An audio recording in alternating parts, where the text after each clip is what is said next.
I'm Gloria Moraga. This is the Political Woman Podcast. Thanks for being here. 2 weeks. We've got 2 weeks till the election. And I'm going to share 2 stories with you tonight. 2 stories. Maybe I should just do one. But they're both important, so I want to cram them both in to one podcast. So let's get to it. This is from The Atlantic, and the headline reads, Trump, I need the kind of generals that Hitler had. Now, if that sounds familiar, we've kind of heard this story before, but there's a new wrinkle, there's a new twist to this story. The sub-headline is, The Republican nominee's preoccupation with dictators and his disdain for the American military is deepening. And this article is written by Jeffrey Goldberg, who wrote the other story about Trump and Hitler. Quote, in April 2020, Vanessa Gillian, a 20-year-old Army private, was bludgeoned to death by a fellow soldier at Fort Hood in Texas. The killer, aided by his girlfriend, burned Gillian's body. Gillian's remains were discovered 2 months later, buried in a riverbank near the base after a massive search. End quote. So you remember this story? It was a big story because the young Army private was very beautiful, and it was tragic. And this story also brought out some sexist violence problems at Fort Hood that were addressed later. Gillian, the daughter of Mexican immigrants, grew up in Texas, and her murder sparked outrage across Texas and beyond. Fort Hood had become known as a particularly perilous assignment for female soldiers, and members of Congress took up the cause of reform. Now, shortly after her remains were discovered, President Donald Trump invited the family to the White House. And here's a picture. We've got Gillian's mother seated beside him. Trump spent 25 minutes with the family as television cameras recorded the entire scene. So this turned out to be a photo op for the marketing president. That his one great contribution to society has been that he's a good marketer. He doesn't know anything, though, about the military, anything about history, or anything about the Constitution. In the meeting, Trump maintained a dignified posture and expressed sympathy to Gillian's mother. I saw what happened to your daughter, Vanessa, who was a spectacular person and respected and loved by everyone, including the military, Trump said. Later in the conversation, made a promise. If I can help you out with the funeral, I'll help. I'll help you with that, he said. I'll help you. Financially, I'll help you. All right, I'm going to skip over a lot of the next part because I want to get to the point because I've got another story I want to share with you. Months later, Trump asked, what happened to that funeral? Did they bill us for the funeral? And what did it cost? According to attendees at this meeting, an aide answered, yes, we received the bill. The funeral cost $60,000. Trump became angry. It doesn't cost $60,000 to bury a fucking Mexican. He turned to his chief of staff, Mark Meadows, and issued an order. Don't pay it. Later that day, he was still agitated. Can you believe it, he said, according to a witness? Fucking people trying to rip me off. All right, I'm going to read another one. This is a quote in a headline from the Daily Beast, which just quotes the Atlantic story. The headline, Trump raged at slain soldiers' funeral bill. $60K to bury a effing Mexican? They only used the F word, F, ing, Mexican. He offered, the Atlantic reported. Gillian, a 20-year-old American of Mexican ancestry from Houston, was buried in her hometown on August 15, 2020. Alex Pfeiffer, A spokesperson for Trump said in a statement to The Atlantic that Trump never referred to Gillian as an effing Mexican. That's the part they deny. They deny that he didn't pay. Donald Trump never said that, said the spokesperson. This is an outrageous lie from The Atlantic 2 weeks before the election. Do you think The Atlantic would have published this if it wasn't true, if they didn't have sources, if they didn't have on the records? Then the Atlantic story goes on and on and on, documenting Trump's disdain for the military. Just before I move on to that, I want to say this. After Gillian's death, an investigation found that Fort Hood had allowed a permissive environment for sexual assault and sexual harassment. 14 staffers at the base were either dismissed or disciplined as a result of that investigation, which uncovered 217 unreported accounts of sexual harassment and 93 credible accounts of sexual harassment. By the way, Fort Hood, as it was known for decades, has now been renamed to Fort Cavazos last year. So the whole next part of the Atlantic story is about all the times Trump has attacked the military, insulted the military, been disrespectful to the military, called our military men and women losers, refusing to attend graveside ceremonies, and on and on and on. So that's one part of this story with this creepazoid, Trump, this wannabe McDonald's fry cook, insulting Mexicans and insulting a woman who was serving her country when she was murdered. So here's the second half of this podcast. I wanted to start with the Mexican story because people need to not vote for this man, okay? And I'm just giving you reasons, all the reasons why you need to vote for Kamala Harris, and this is one of them. Here, this is from the New York Times, and take a look. The picture you're looking at is of John Kelly. And the headline in the New York Times says, as election nears, Kelly warns Trump would rule like a dictator. And then I'll just read a little bit, quote from the New York Times. John Kelly, the Trump White House's longest-serving chief of staff, said he believed that Donald Trump met the definition of a fascist. Few top officials spent more time behind closed doors in the White House with President Donald J. Trump than John F. Kelly, the former Marine general who was his longest-serving chief of staff. With Election Day looming, Mr. Kelly, deeply bothered by Mr. Trump's recent comments about employing the military against his domestic opponents, agreed to 3 on-the-record recorded discussions with a reporter for the New York Times about the former president, providing some of his most wide-ranging comments yet about Mr. Trump's fitness and character. And I just want to say, what I'm going to do now is introduce each clip and play the clip. And I will also say this. John Kelly, Marine, is a chicken shit for waiting so long to come out and say this. They all are. They all are. And John Kelly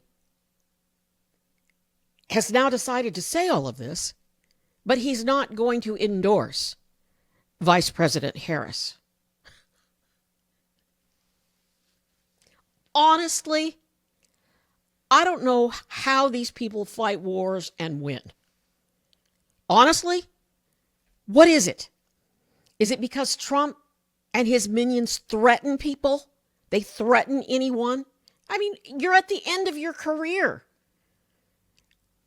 We're all going to die. Why not stand up for something before you die, before they put dirt over your coffin?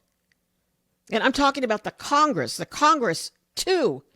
It's just unbelievable. Why are they now doing this? It might be too late. If we get stuck with Trump again, I blame these people.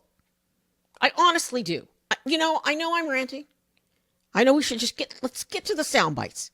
But, when I was listening to these, it's like, why even play these? That was why I went with the Mexican comment first. Because Trump, in addition to being what John Kelly calls him, a fascist, he's a pure racist. He's pure racist. Because he loves Hitler so much, and it's in Trump's blood. Like, I'm poisoning the blood of America. I am America, babies. My ancestors lived on this land a lot longer than him.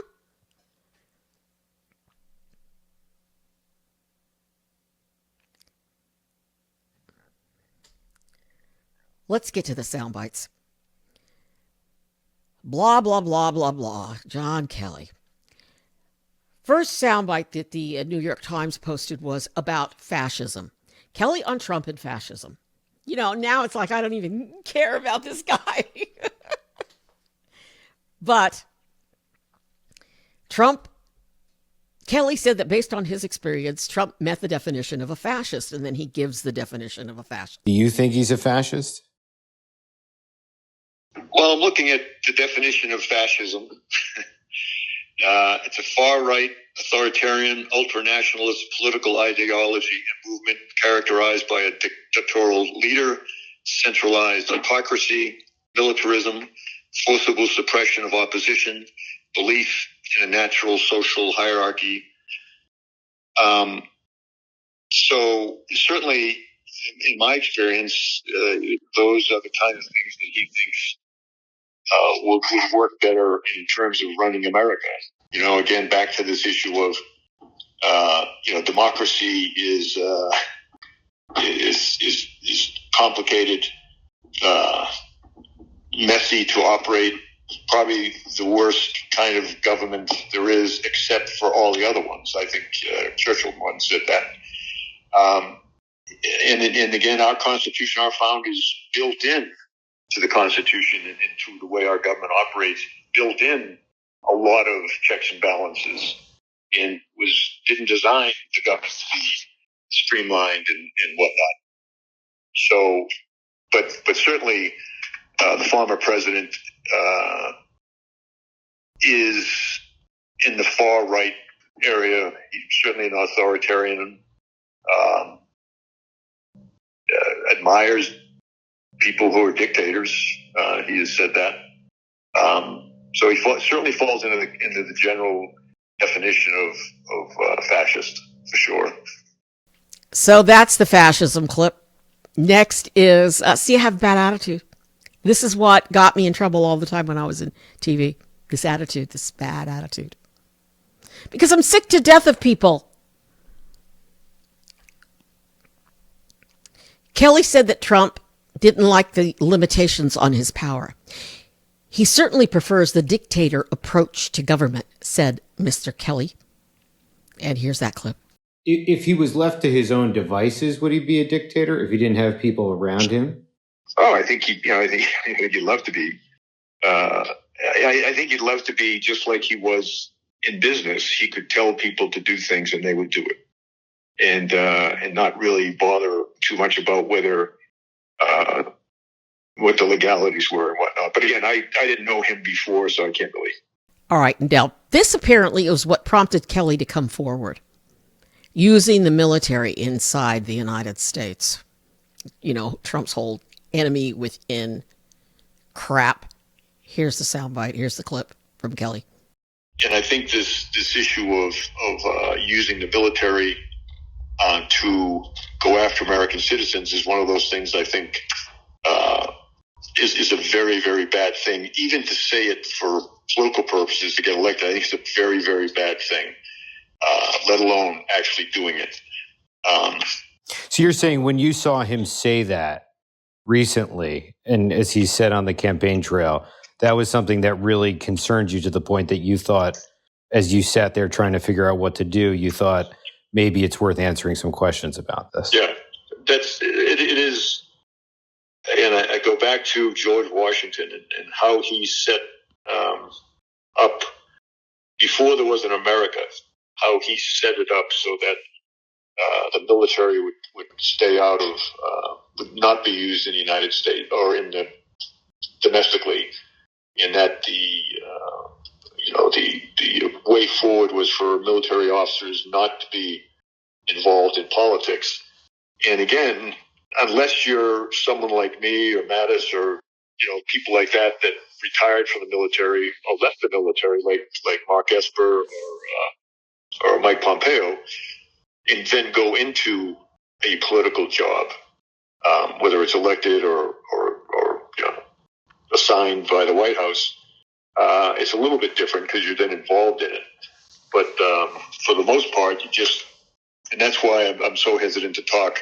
It's certainly never to tell or recommend to an American who they should vote for, because now that I'm out of the political job, I'm back to being pretty much a retired military officer who should not get too involved in this kind of thing. Yeah, I mean, I until the former president started talking about this, and this goes back to when I was in the White House, for that matter, DHS, I was, originally the conversation would be, Mr. President, that's outside your authority, or, that's a routine use. You really don't want to do that inside the United States. But now that he's talking about it as I'm going to do it, is again, it's disturbing. Trump has just wanted to use the military against. He tried to use the military. Here's a photo of, remember that people were peacefully protesting and Trump wanted to walk across the street and stand in front of the church. And then he had the Bible upside down. And then they used tear gas on people there who were peacefully assembling. That's in the Constitution. But Trump doesn't believe in the Constitution. Trump has never read the Constitution, according to Kelly. Mr. Kelly said that Trump lacks a fundamental understanding of basic American values and what being a president is about. And here's that audio clip. I mean, is he the biggest threat to the country that you've seen in your life out of all the threats, like post 9/11, all these different things? Well, I think he's certainly the only president that has all but rejected what America is all about. And what makes America America in terms of our Constitution, in terms of our values, the way we look at everything, to include family and government. And he's certainly the only president that I know of that was certainly in my lifetime that was like that. Kelly sees Trump as putting personal loyalty above the Constitution. Audio clip. And did the former president appreciate the Constitution? Did he appreciate any of these things? No. It was fascinating. I mean, he doesn't know a lot about, American history, and certainly as a I guess a farmer executive in his civilian world, I guess you can be a dictator because you can fire people pretty easily, and the only thing theoretically that you have to follow is the law. But then again, an awful lot of people break the law and expect subordinates to break the law or to circumvent the law somehow. And that's where he was coming from. That was his worldview. Did he expected the people that worked for him to break the law? Well, when he would give, and I think I've told you this many times, when he would tell me that he wanted to do something, 100% of the time I check with the White House counsel, because oftentimes he wouldn't have the authority to do what he wanted to do. And again, that's an interesting point, because if you listen to, certainly in my study of presidents, and if you listen to presidents when they leave office, whether they write a book or do interviews, one of the things that surprises them initially was how little power they actually had, and how much they had to work with the Congress to get things done.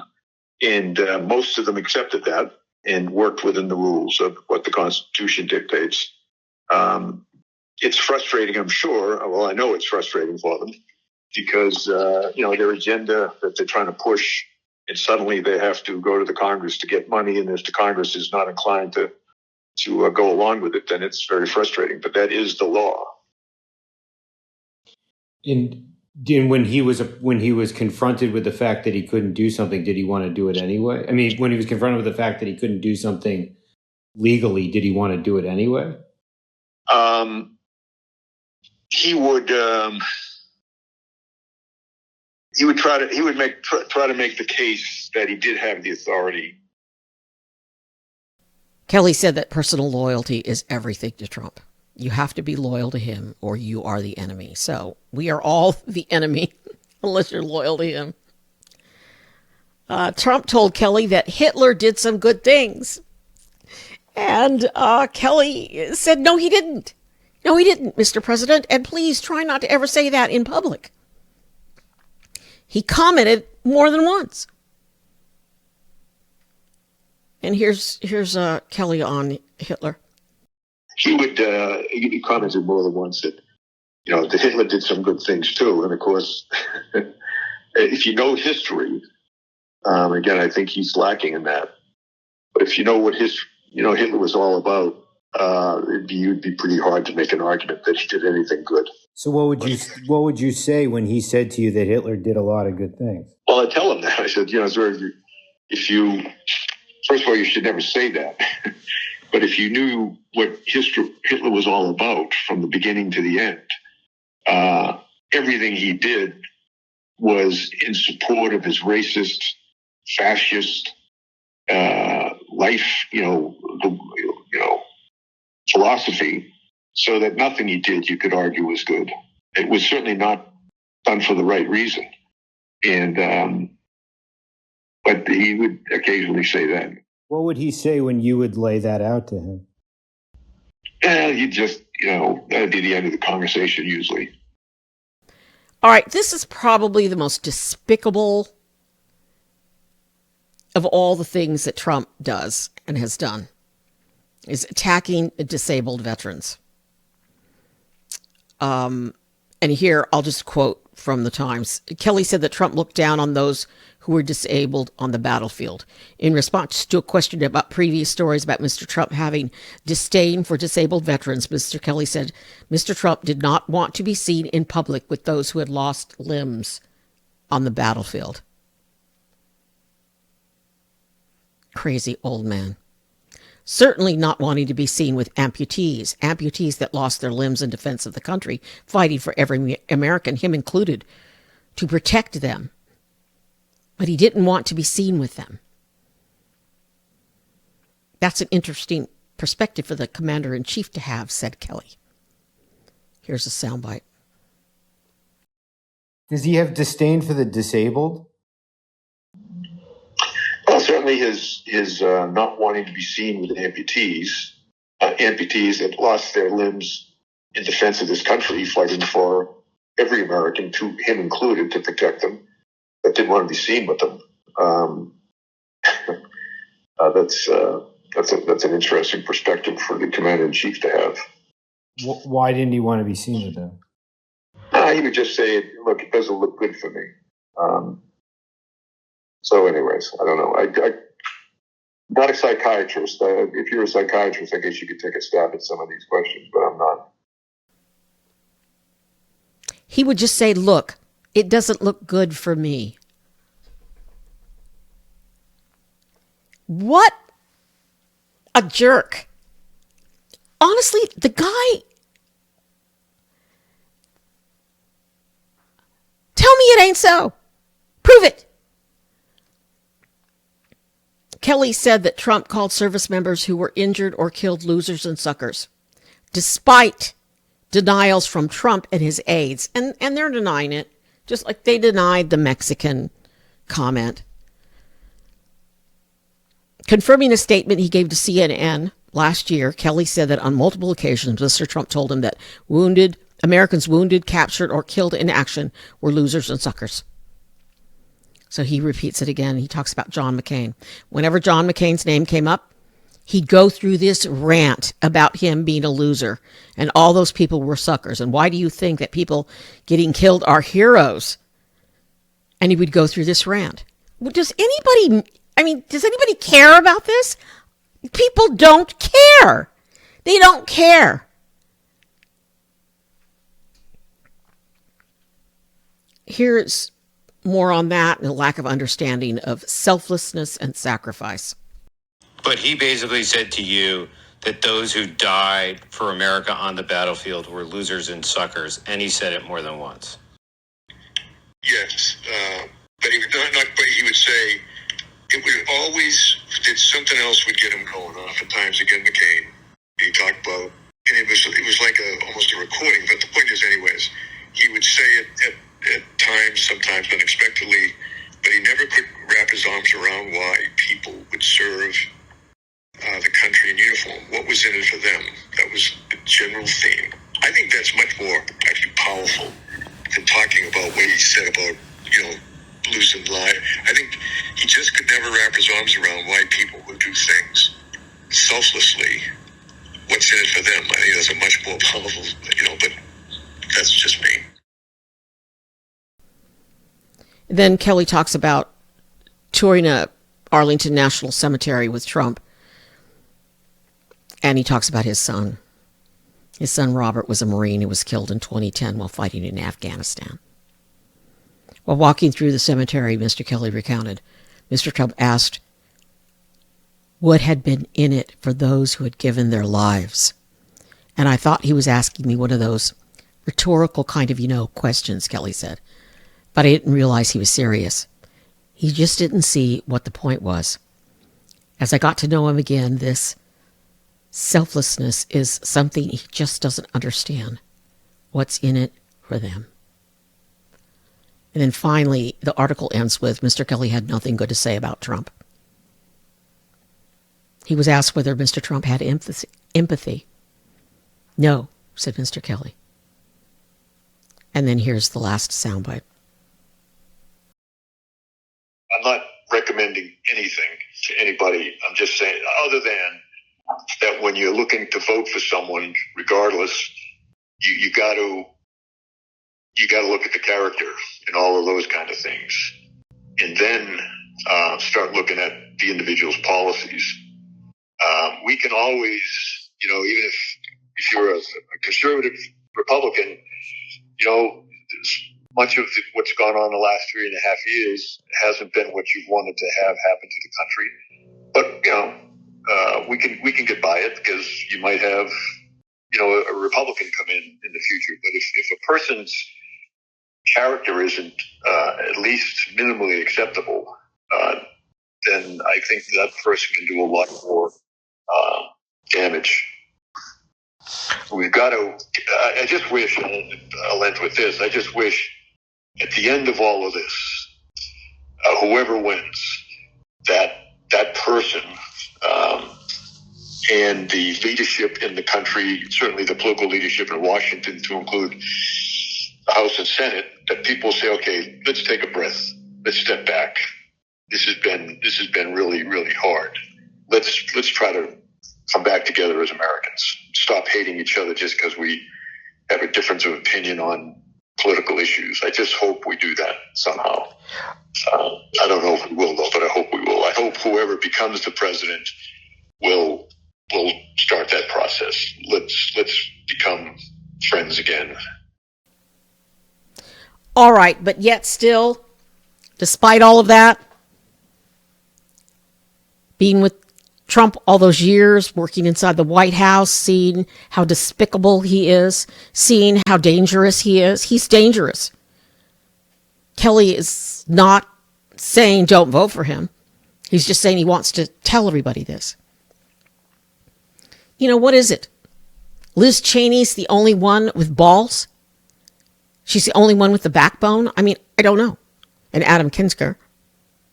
The rest, We see the country slipping through our fingers, democracy slipping through our fingers. And you know what?